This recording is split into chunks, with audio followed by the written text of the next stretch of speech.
When I returned home for the first time in few months, the house of memories where I grew up was being put up for sale. Since you were the one who said I could do whatever I wanted to do, I did it whatever I wanted to do. If the compensation needs to be paid, then you should be the one who should pay it. It's your own house.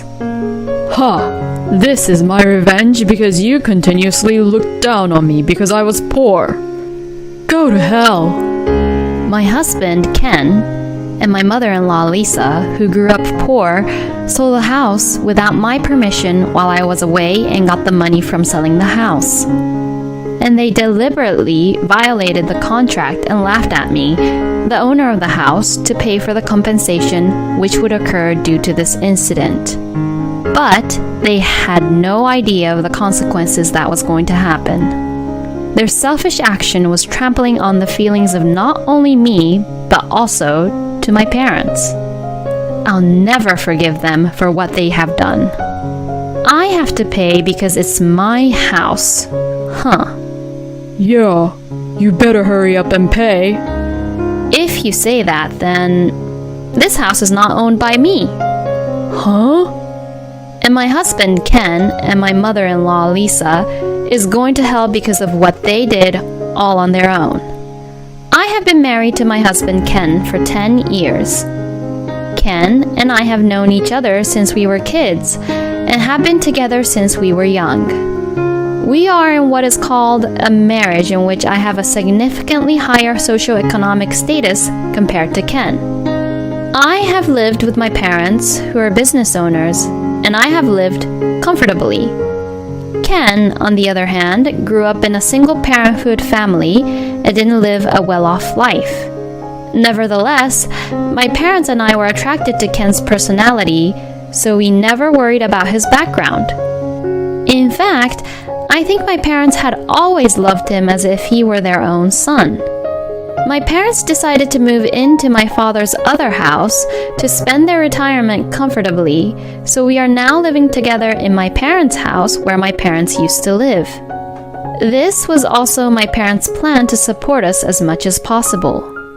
We should officially change the ownership for the house's contract soon. After that, the rest is yours to do as you please. You're thinking of moving at some point, right? Maybe you can use the money for that. A few months ago, my father told me that he was going to give me the parents' house. The house was all well cared for and was not at all inconvenient to live in, but it was too big for us who had decided not to have children. I thanked my parents, and even though it was before the ownership change, I slowly proceeded to deal with the real estate company. Hey, Ken, I told you to fill out this form. If I don't submit it today, we won't make it in time. How can we sell the house without this? Oh, just write it down then. You're only overreacting. If you submit it today, you'll make it in time.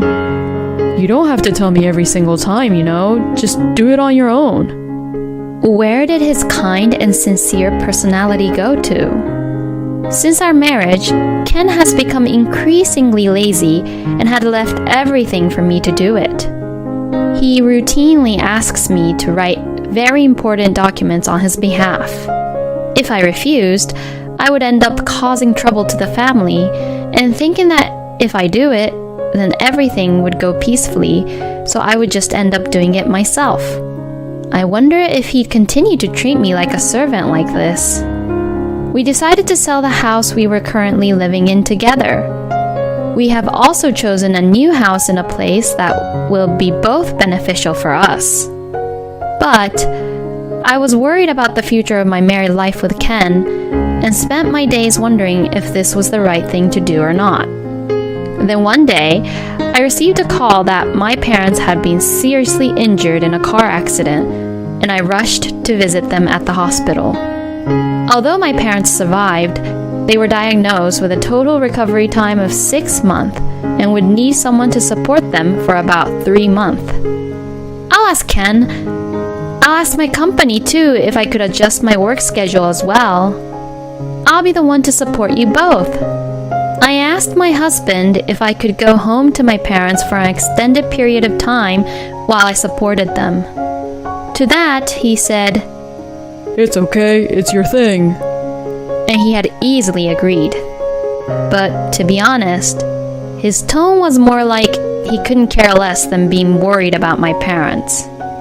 Anyways, I could go support my parents now. But then, another problem arose in my mind.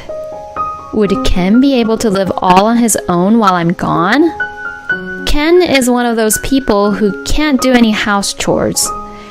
He can probably manage to eat, but he's not able to wash his own clothes, and the idea of taking out the trash on a certain day of the week is never in his mind. I wouldn't want my house to become a garbage dump. I was a little hesitant, but I explained the situation to my mother-in-law, Lisa, and asked her to support Ken.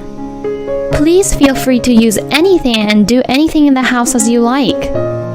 Oh my, you're in a lot of trouble, aren't you, Mary? I'm sure your parents have enough money to hire someone to support them. Or are you just missing your own parents, Mary? Don't worry, I will take good care of my own son. So don't you worry, you could stay longer than 3 months if you want. Lisa loves Ken very much, and probably sees me as the woman who took her son away from her. I was uncomfortable with the sarcasm that she would say to me whenever we had conversations like this.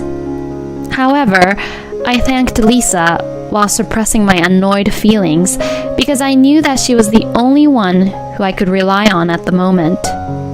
Then, I only got what I needed and headed to where my parents were. Every day was very hectic, and 3 months passed by so quickly, and I couldn't really be in touch with Ken properly. But it was worth it, and my parents were getting better day by day, and once life after the hospitalization had settled down, I was ready to go home. I got into the car and hurried home. Leaving the natural surroundings of the town behind, I made my way through to the familiar landscape and arrived at home. But what? The house was no longer the house I knew. A for sale sign was posted in front of the house, and the real estate agency which was listed on the sign was unfamiliar to me. What's going on? I panicked and called Ken. On the other end of the line, I heard Ken snort out a little laugh, as if he was mocking me. I sold that house and moved back to my parents' house. I did everything for you while you were gone. I didn't understand a word my husband said, so I went straight to my in-laws' house to have him explain the situation to me. When I arrived at my in-laws' house, which was a 5-minute drive from my house, the first thing I saw was my personal belongings piled up at the front door. I was startled and confused and... Excuse me, I'm gonna pass by.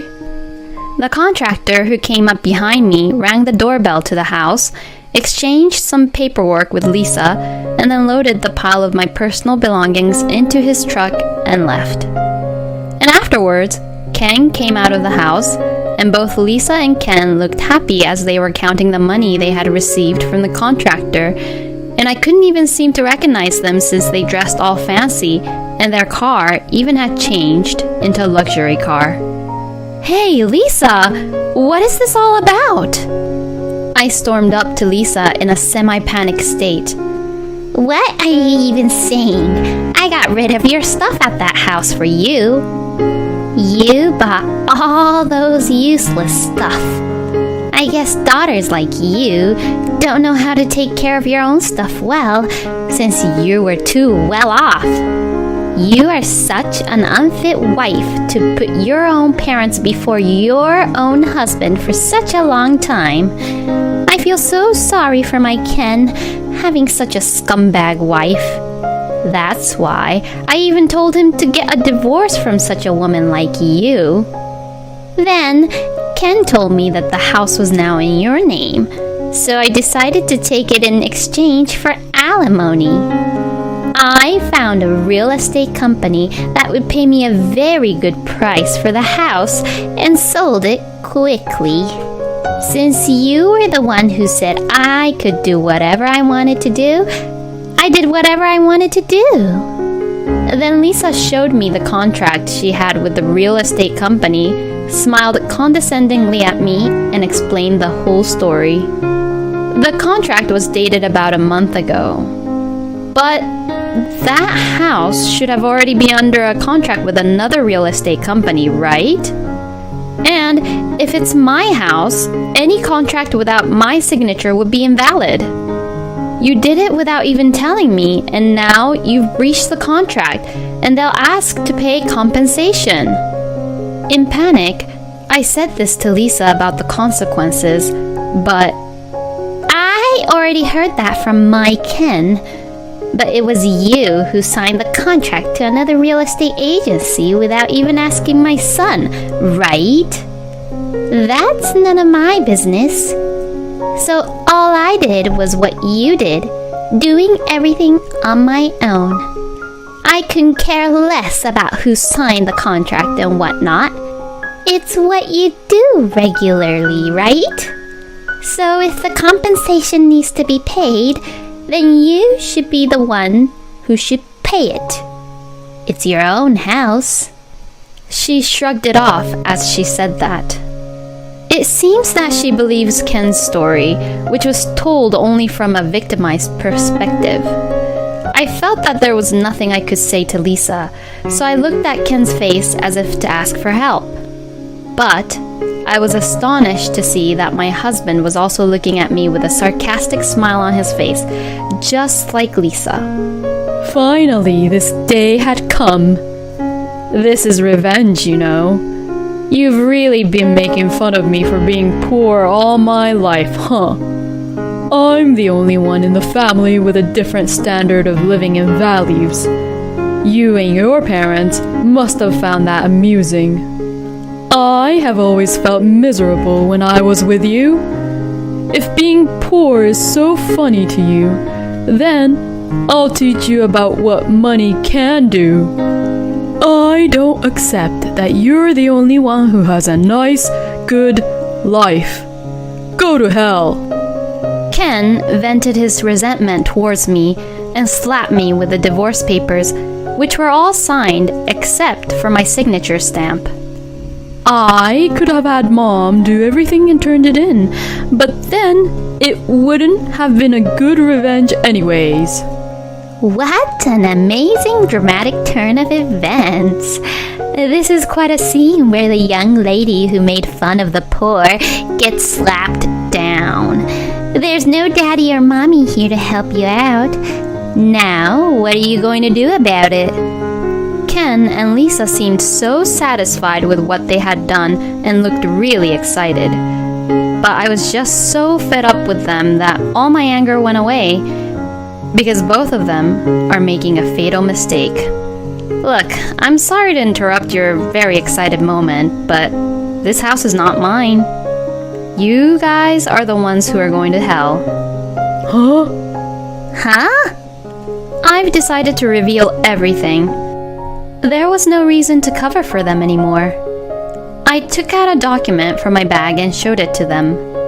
This is the official registry of that house. As we talked on the phone the other day, the ownership name has been changed to Ken's name. As you know, with my parents' accident, the process has been delaying. But it changed just a week ago when you both agreed to sell the house. Huh? I didn't hear anything about this. Of course you didn't. I called you to check it if I should mail it to you, but you didn't even listen to me at all and just told me to take care of it.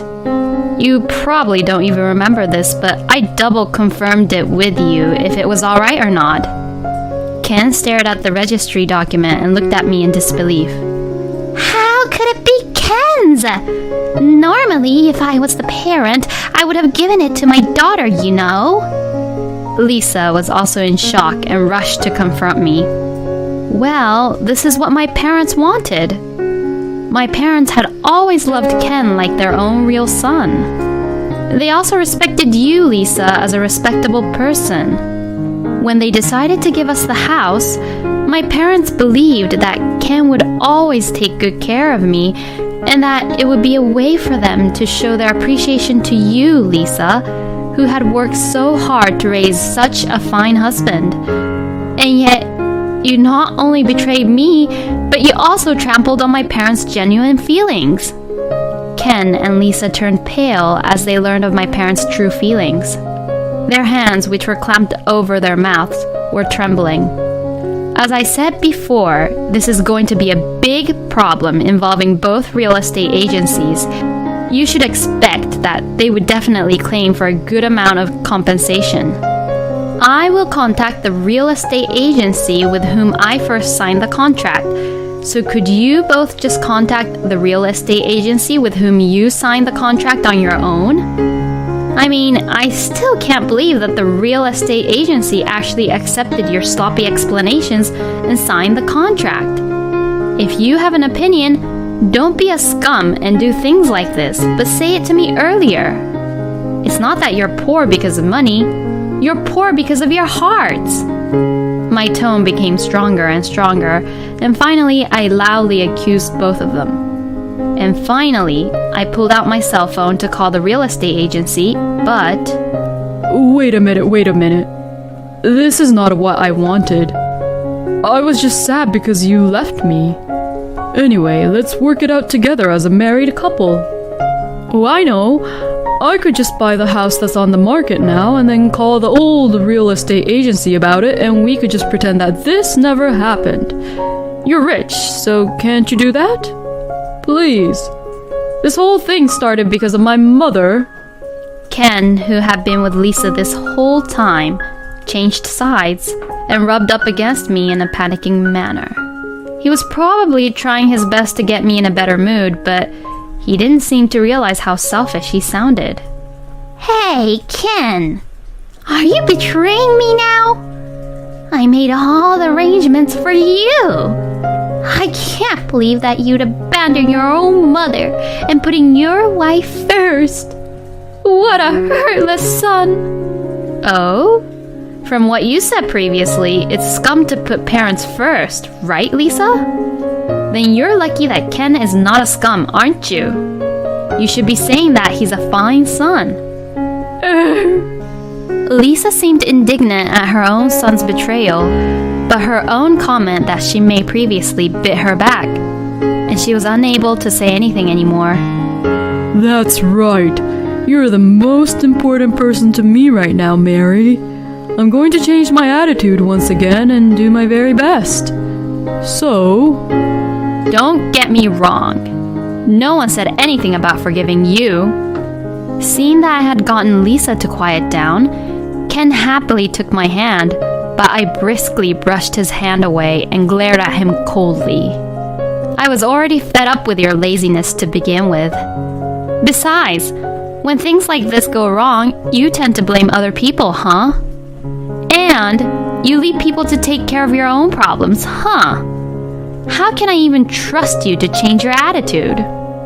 Let me say it clearly. I'm not your secretary or your servant.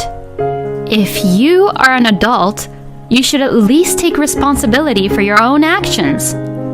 You will pay for this for the rest of your life. You and Lisa, both of you. With that, I snatched the divorce papers from Ken's hand, stamped my signature on the spot, and left the two of them, who were both in a shock.